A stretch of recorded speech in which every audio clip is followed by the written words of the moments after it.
Haleluya, Yesu ashimwe cyane. Ndabaramukije amahoro y'Imana n'abe murimo. Nshimye Imana kubw'uyu mwanya mwiza duhaye kugira ngo tuganire, turebere hamwe ibyadufashije mu bice twasomye none. Uyu munsi twasomye mu gitabo cya Yobu igice cya 17, dusoma no mu byakozwe n'intumwa igice cya 24, icya 25 n'icya 26. Imana iduhana umugisha. Muri ibi bice by'ibyakozwe n'intumwa twabonyemo inkuru za Pawulo n'ukuntu yireguye mu byo bamuregaga. Imana ishimwe.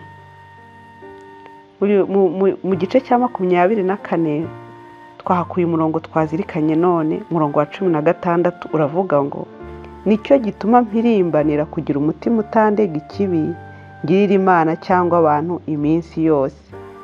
Mba numva no murongo ari na mugufi, byagukundira ko nawufata mu mutwe. Biroroshye, haranditse ngo nicyo gituma mpirimbanira kugira umutima utandega ikibi, ngirira Imana cyangwa abantu iminsi yose. Imana idufashe.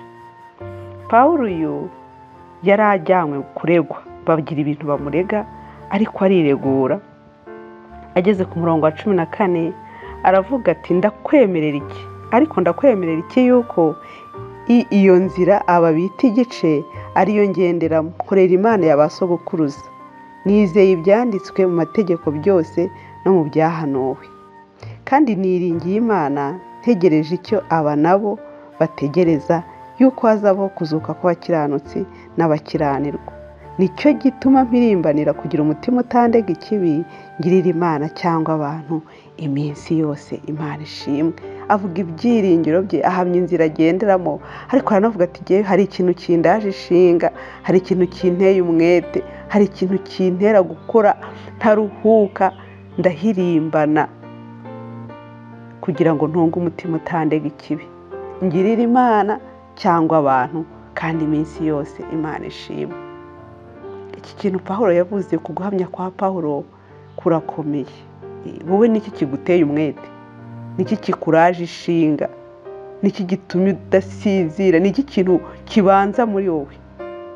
No kugira ubutunzi bwinshi ntabwo ari bibi, nabyo ni byiza.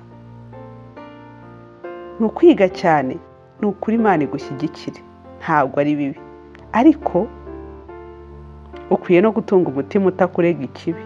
Ni ukuri umutima wawe ntugucira urubanza, kandi buri mutima w'umuntu ntubeshye, nturya ruswa, bya bintu ukubwira nibyo byo.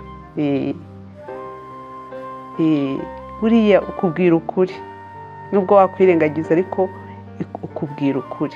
Ariko aravuga ati ngenda hirimbana, ndakora ku manywa na nijoro, muri byose nkora nshaka kugira umutima utandega ikibi, ngirira Imana cyangwa abantu. Mu yandi magambo, ngerageza kwera mu ngeso zanjye, nkora uko nshoboye kose kugira ngo ntagirana ikibazo n'umuntu wese, kandi n'Imana yanjye nayo no kugirana nayo ikibazo. Ndahirimbana, ndakora nshishikaye kugira ngo ntunge umutima utandega ikibi. Iki kintu ukuguhamya, kuguhirimbana, ndakwifuriza nawe kukugira, nanjye nkugire. Mureke duhirimbanire gutunga imitima itaturega ikibi, tugirire Imana cyangwa abantu. Kandi ibi ntabwo ari ukwihamya kwa Pawulo gusa, niko byari biri, kuko bageze ahantu babura n'ikintu bamurega.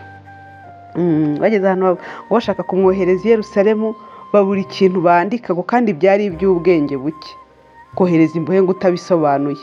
Twabibonye mu byakozwe n'intumwa igice cya 25, uhereye ku murongo wa 24 haranditse ngo maze Fesito abwira Agiripa ati, mwami Agiripa, namwe mwese abo turi kumwe hano murareba uyu w'Abayuda bose bansabiraga i Yerusalemu n'ino, basakuza ngo ntagikwiriye kubaho, ariko menye yuko atakoze igikwiriye kumwicisha, kandi nawe ubwe ajuririye kuri Augusito ngambirira kumumwoherereza. None mbuze ijambo rigaragara ryo kwandikira umwami wanjye. Nicyo gitumye muzana imbere yanyu, kandi cyane cyane imbere yawe mwami Agiripa, kugira ngo nitumara kumubaza mbone icyo nandika, kuko ngira ngo ni icy'ubwenge buke kohereza imbohe sinsobanure ibyirezwe. Imana idufashe. Nabo babuze ibirego by'ukuri bamurega, babuze ikintu cyamuhama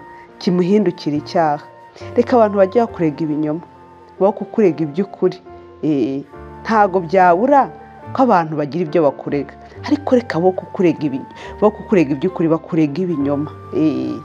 Pawulo rero ni ukuri yari afite ubwo buhamya bwiza bumeze gutyo, yarahirimbanaga kugira ngo atunge umutima utamurega ikibi agirira Imana cyangwa abantu.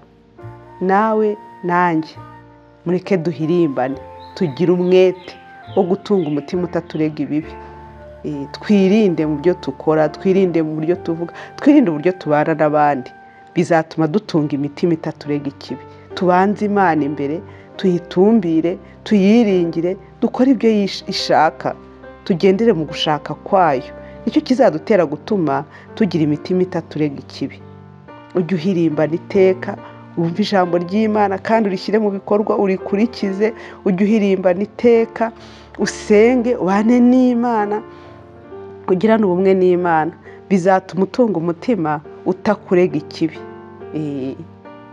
Utakurega ikibi. Ndabizi waribajije ngo ni gute natunga umutima utandega ikibi ngirira Imana cyangwa abantu.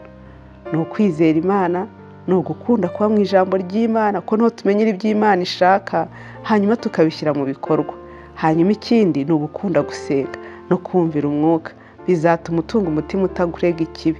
Bizatuma ugenda wumva wemye nta kigucira urubanza, nubwo bagira ibiryo bakurega, nubwo bagira ibyo bakuvuga, ariko bizaba ari ibintu bahimbahimba, ntabwo bizaba birimo ukuri. Nta kirego cy'ukuri bakubonaho niba wiringira Imana, ukabana nayo, ukaba mu ijambo ryayo, ugakunda gusenga. Uzatunga umutima utakurega ikibi. Tubigire intego, tubishishikarire, duhirimbane.